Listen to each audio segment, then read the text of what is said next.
Guys, how are you doing. तो आज की न्यूज़पेपर में बहुत काम की न्यूज आ रखी है, आर्टिफिशियल इंटेलिजेंस से रिलेटेड है। और सुप्रीम कोर्ट ने ऑब्जर्व किया कि आर्टिफिशियल का यूज एआई फैब्रिकेटेड जो जुडिशियल प्रेसिडेंट है those amount to criminal misconduct. और ये बड़ी इंटरेस्टिंग बात है कि जो सुप्रीम कोर्ट या अदर कोर्ट्स के एडवोकेट्स हैं या इवन जजेस हैं, कई बार क्या करते हैं, आर्टिफिशियल इंटेलिजेंस को यूज करते हैं। और रिसेंटली ऐसा ही हुआ।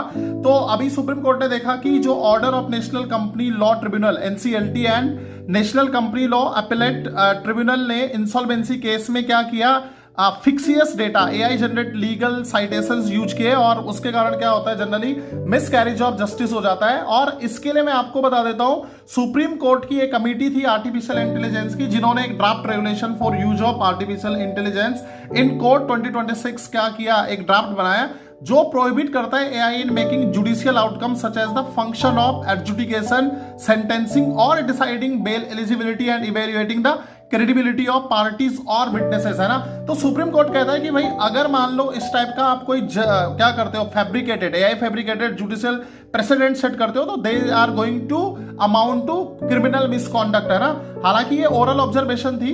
और मैं आपको बता देता हूं, सुप्रीम कोर्ट ने स्पष्ट कहा है कि AI can be used as assistive tool to improve efficiency, है ना। तो एआई को आप यूज कर सकते हो एफिशिएंसी के लिए, but it can never replace independent human reasoning, judicial discretion, है ना, प्रोफेशनल अकाउंटेबिलिटी। तो सुप्रीम कोर्ट ने आगे कहा कि in AI humanity is encountering what many experts fear might well be existential question, है ना। तो AI डिसरप्शन क्या है आज की डेट में, एक नॉन अननोन है। देखो मैं आपको बता देता हूं, जो regulation for use of AI in courts 2026 है, इसमें सुप्रीम कोर्ट ने बहुत सारी बातें कर रखी हैं। पूरा डिटेल में आप इस ड्राफ्ट को देख सकते हो। What interest me in this, कि जो कुछ इसमें जो टर्म्स हैं, for example algorithm decision making क्या है, एडीएम क्या है, you can go through. What is artificial intelligence, machine based system that infers, learns and generate decision, prediction and recommendation from data. ऐसे ब्लैक बॉक्स टेक्नोलॉजी जो होती है, जिसका input output का पता होता है, पर बीच में क्या हो रहा है नोबडी नोज अबाउट इट, है ना। तो ये भी एक बड़ा अच्छा टर्म्स है जो आपके एग्जाम पॉइंट ऑफ व्यू से you should know.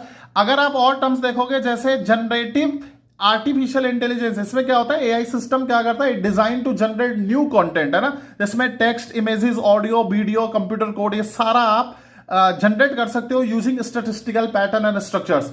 Most importantly hallucination word किया है सुप्रीम कोर्ट ने यूज। हेलुसिनेशन का मतलब होता है means of phenomenon in AI system that generate output that appears plausible और coherent which are factually incorrect, fabricated, misleading और अनसपोर्टेड बाय वेरीफाइबल डेटा और source material including fabrication, miss statement and erroneous representation, जो खासकर courts में use होते हैं। तो you can go through all of these terminology, human in the loop, LLM, ML and so on.